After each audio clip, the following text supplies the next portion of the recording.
Foi filha de rei, mas que filha, que mulher, que mãe. Foi o que Padre Antônio Vieira falou de Santo Antônio de Portugal. E ainda, isso é interessante, porque tanto como filha, como esposa, como mãe e como governante cristã, ela foi coerente, foi fiel, deu exemplo, um bom testemunho em tudo. E ainda naquele breve retrato biográfico, prossegui. Aí eu trouxe aqui, ela tem vários cadernos, e quando ela estudava, ela anotava nos cadernos as lições. Então tem muitas coisas que elas anotavam. Eu estando em Petrópolis, lá são 80 mil documentos sobre a Princesa Isabel. Então você tem uns cadernos onde ela faz anotações dos professores, né, que dão os ditados, aquela coisa toda, e ela fazia observações. No ditado em português do caderno da Princesa Dona Isabel, número 12, ela exorta. Isso ela devia ter uns 11, 12, 13 anos por aí, né? Ela exorta como os homens devem estampar a sua vida na história, como uma alma pura, patriota e caridosa. E exclama, isso ela escreveu no caderno, 12 anos de idade. Está lá, é bonito ver. Inclusive, é incrível, porque os cadernos são lindos, o desenho, só fazia flores em volta do caderno. Uma coisa linda, um primor, né? Fora a letra também, que era uma caligrafia, né? Exemplar, tá certo? E as flores em volta, caderno lindo. E ela escrevia: como é belo passar-se a posteridade com a reputação de São Luís, de Felipe Camarão, vidas exemplares marcadas por pureza, patriotismo e caridade. Tais valores não foram mencionados como um exercício meramente retórico, mas almejados por sua vida inteira. Mesmo depois de ter perdido o trono, por justamente ser fiel a tais valores. Destaca também a sua admiração por Henrique Dias, um dos grandes heróis do Brasil. Isso ela escreve sobre Henrique Dias. Era preto e sua valentia não era menor do que a dos primeiros generais do seu tempo. Achou-se muitas vezes com Felipe Camarão e defendeu o Brasil contra a invasão holandesa. Assistiu à segunda batalha dos Guararapes, ficando ferido. Era o rei de Portugal, quis recompensá-lo e deu-lhe um hábito de Cristo. De modo muito especial, estava São Luís em suas devoções. Eu também sou muito devoto de São Luís. Eu fui vereador na minha cidade, fui presidente da Câmara na minha cidade, fiquei entrar com 3 mandatos de segurança como prefeito da cidade. Escrevi tudo, está guardado, documentado. E na mesa de trabalho a imagem de São Miguel Arcanjo e sempre trazendo uma imagem, um retrato de São Luís, um rei cruzado. Um rei cruzado. O rei que trouxe a Paris uma das mais preciosas relíquias de nosso Senhor Jesus Cristo, que foi a coroa de espinhos. Você fazendo uma pesquisa no Google, imagens de São Luís, vai ver vários retratos dele com a coroa de espinhos. Né? Um grande santo, que inclusive a Princesa Isabel é descendente dele. A nossa família real descende de um grande santo que é São Luís. Né? Século XIII, aliás, quantos luminares tivemos no século XIII? Quantos luminares em várias áreas, né? Lembremos São Tomás de Aquino, né? São Francisco de Assis. De acordo com a esquerda, a idade das trevas, né? Pois é, né? E tantos outros grandes exemplos luminares da história. Para ela, São Luís é um desses cristãos para quem a paixão de Jesus é um acontecimento sempre contemporâneo e que deve fazer parte da ação no presente e não somente no qual se busque um passado santo. Isso quem escreve é Jacques Legoff, na biografia sobre São Luís. A paixão de Jesus é um acontecimento sempre contemporâneo. Vida de intensa espiritualidade. Leigo cristão, pai de família, rei cruzado e legislador. Eis um modelo que empolga a princesa Isabel desde criança. São Luís de França. O rei Luís IX participou de 2 cruzadas ao Oriente.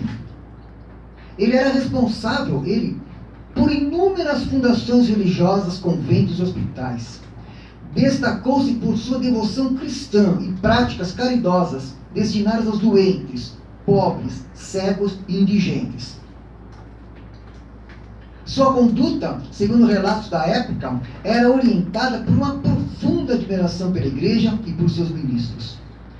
Apesar da distância cronológica que separa o rei medieval do índio setecentista Felipe Camarão, ambos destacaram-se na luta contra os infiéis, favorecendo a expansão cristã católica, associados a um projeto político. Como almas puras, patriotas e caridosas, mereciam o respeito e admiração da princesa Dona Isabel. Parecia associar o patriotismo ao reconhecimento cristão. Ainda no mesmo caderno digitado, em português, nesse caderno que ela fazia as anotações, escreveu a princesa Isabel: a caridade é uma grande virtude. Deus nos diz no primeiro mandamento: amai a Deus sobre tudo e ao próximo como a ti mesmo. Quantos exemplos de caridade nos deu Jesus Cristo em sua vida? Deixai os meninos vir a mim, disseram um dia, quando os discípulos expediam as crianças. Como não considerar essa virtude uma das primeiras? Isso escreve a princesa Isabel. Ela deve sobretudo existir nos soberanos, para serem considerados como pais de seus súditos. São Luís, rei de França, Santa Isabel de Portugal e Santo Estevão da Hungria são excelentes exemplos desta virtude. Então você veja, esse é o ambiente que se formou pensamento, sentimento, formação da princesa Isabel. Lembrava ainda, em meu breve retrato biográfico, dizendo que sob o pulso forte da Condessa de Barral, foi possível uma educação para que a formação espiritual da princesa correspondesse às suas responsabilidades sociais. E muito cedo despertou-lhe também o apreço pela poesia, de sã influência. Nas poucas horas de lazer, havia tempo para as meninas recitarem versos, como estes que eu trouxe aqui, do Visconde de Pedra Branca, pai da Condessa de Barral. O verso dele que diz assim: põe na virtude, filha querida, de tua vida todo o primor. Não des à sorte que tanto ilude, sem a virtude algum valor. E mais, a fé católica impregnou em sua alma jovem um tal enraizamento como a semente lançada em terreno muito receptivo. Os seus sentimentos, pensamentos e visão de mundo solidificaram-se de modo inteiramente cristão. O incentivo vinha certamente da mãe, de fé madura, marcado por uma tradição napolitana de apoio restrito ao Papa. A princesa Isabel, assim como São Luís, sentiam-se membros de um corpo. A cristandade, que tinha duas cabeças, o Papa e o Imperador. O poder espiritual, dando diretriz ao poder temporal. sustentando-o com seus princípios e valores, tendo em vista as riquezas da salvação. E não apenas a prosperidade material, pois seus escritos de infância e adolescência comprovam a sua convicção de que a história não pode ser regulada longe de Deus, por estruturas simplesmente materiais. Porque se o coração do homem não for bom, então nada pode tornar-se bom.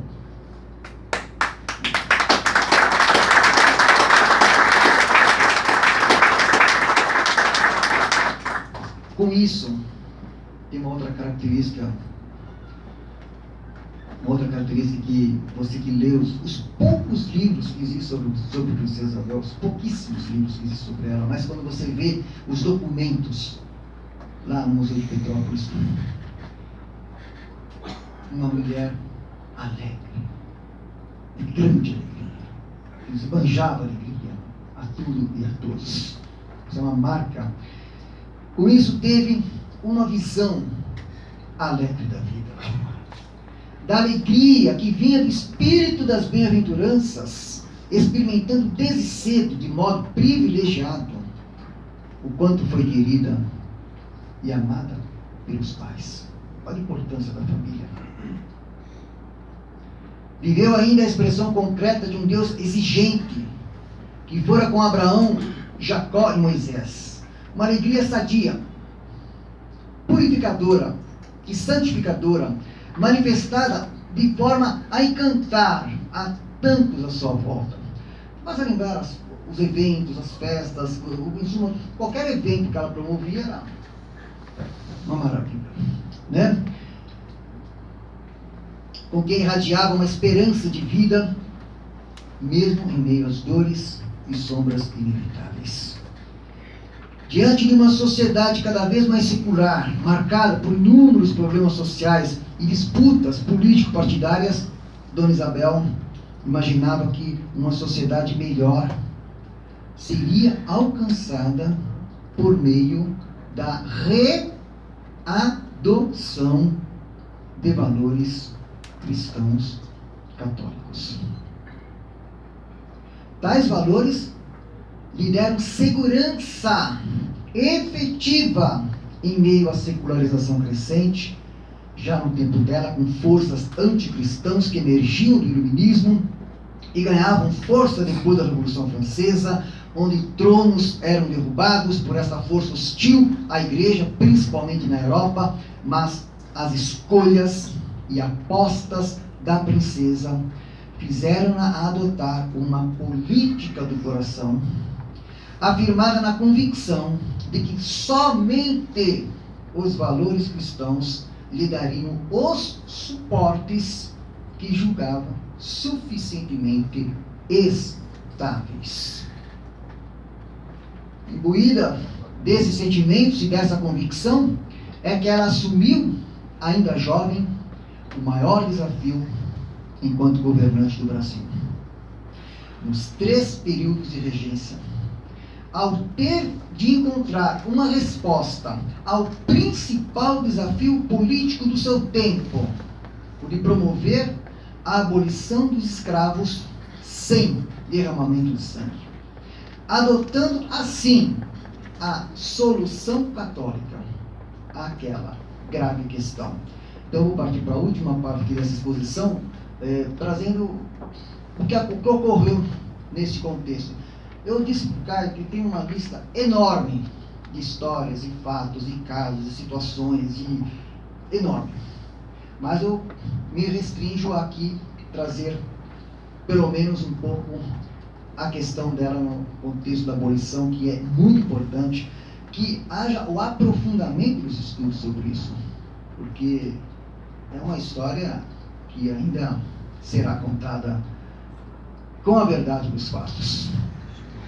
Na primeira palestra que proferi, logo após sugerir ao arcebispo do Rio de Janeiro, cardeal Dom Morani João Tempesta, a abertura do processo de beatificação da princesa Isabel, naquela época assim expus.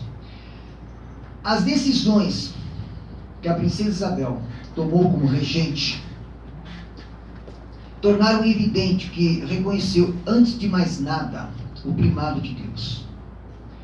Em seu tempo, como já dissemos, surgiram e se intensificaram forças ideológicas contrárias à doutrina social cristã.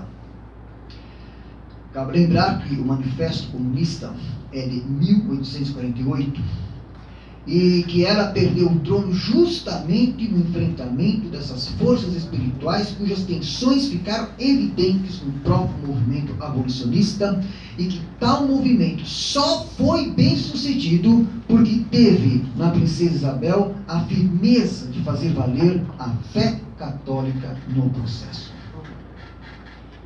E por isso é que foi possível evitar derramamento de sangue e conter os ímpetos dos que queriam que se repetisse no Brasil as violências ocorridas, por exemplo, no Haiti e nos Estados Unidos. Porque haviam grupos que queriam isso.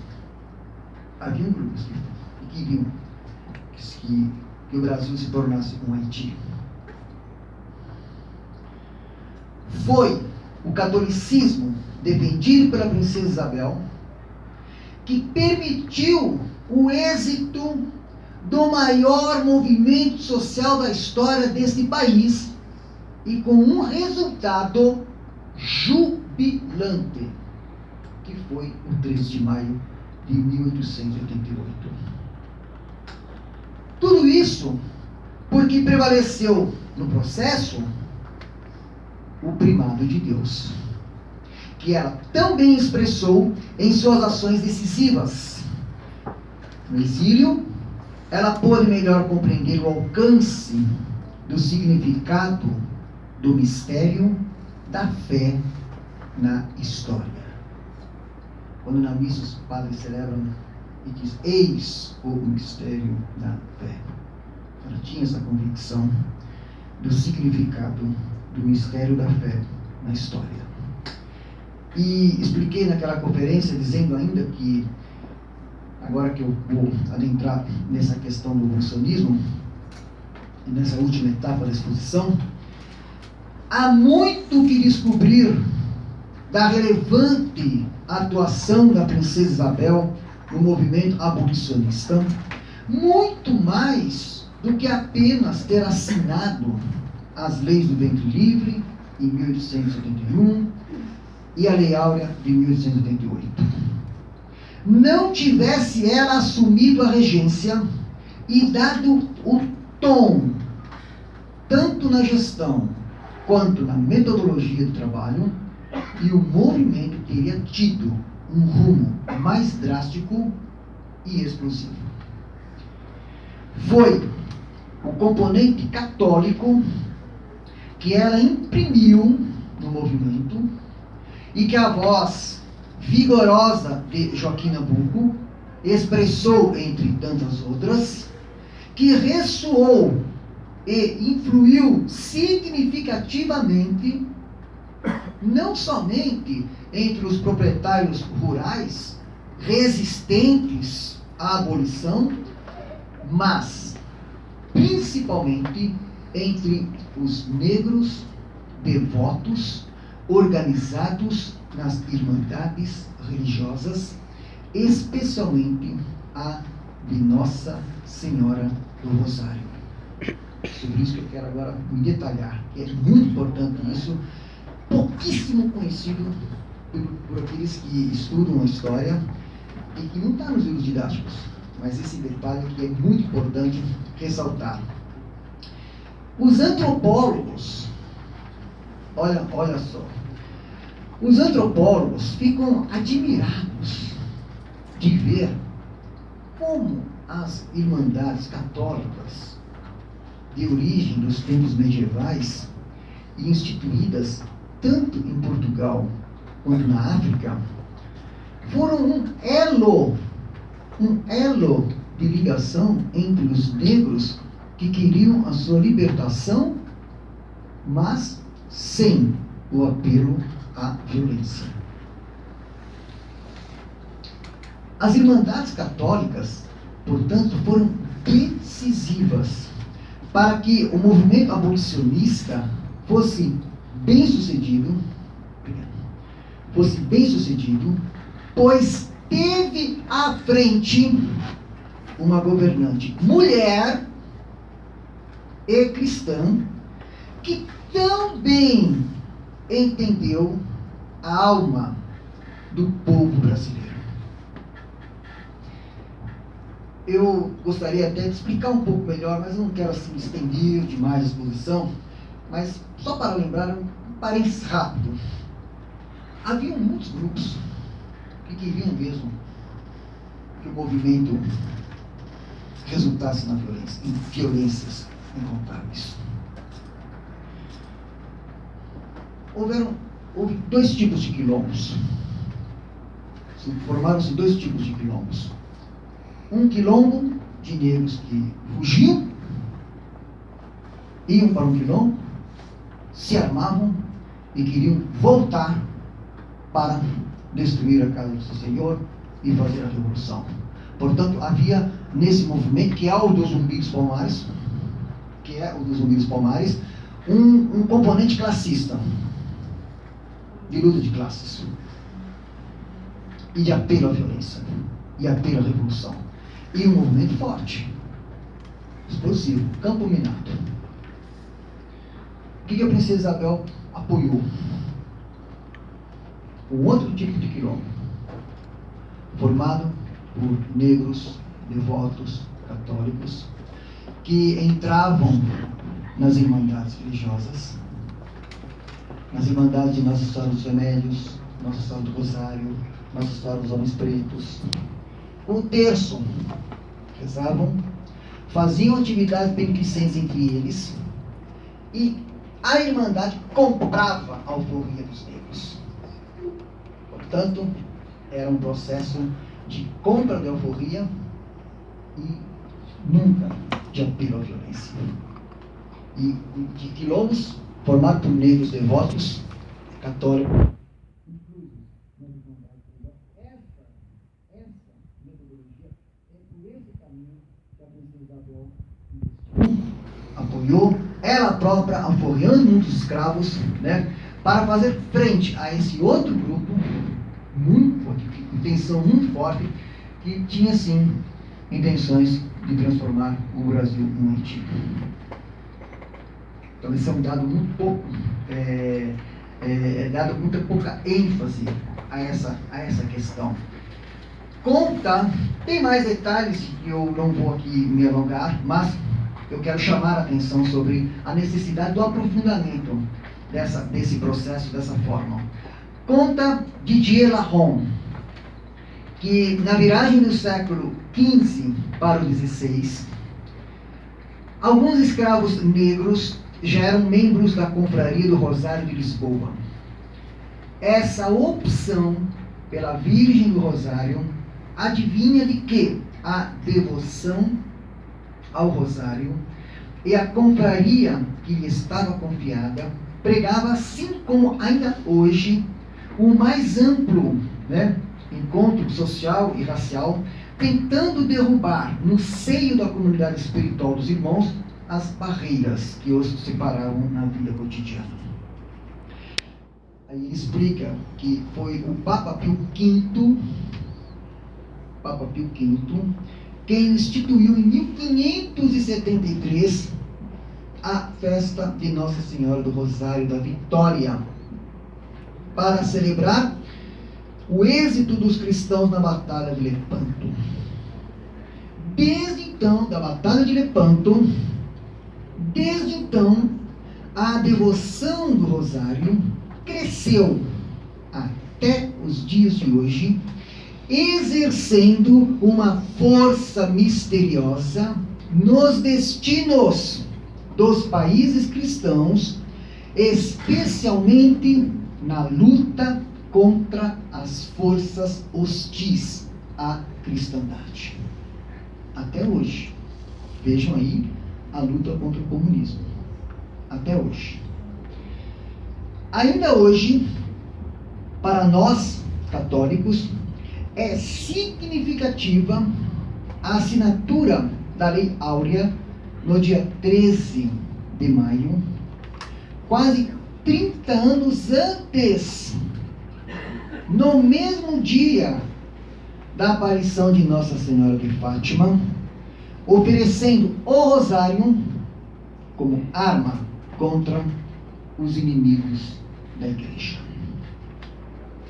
Segundo o Papa Pio V, a vitória teria sido dada graças à intercessão da Virgem em resposta aos rosários a ela oferecidos. E Gregório XIII, seu sucessor, mudou o nome da festa para Nossa Senhora do Rosário, reforçando o rosário como arma da vitória.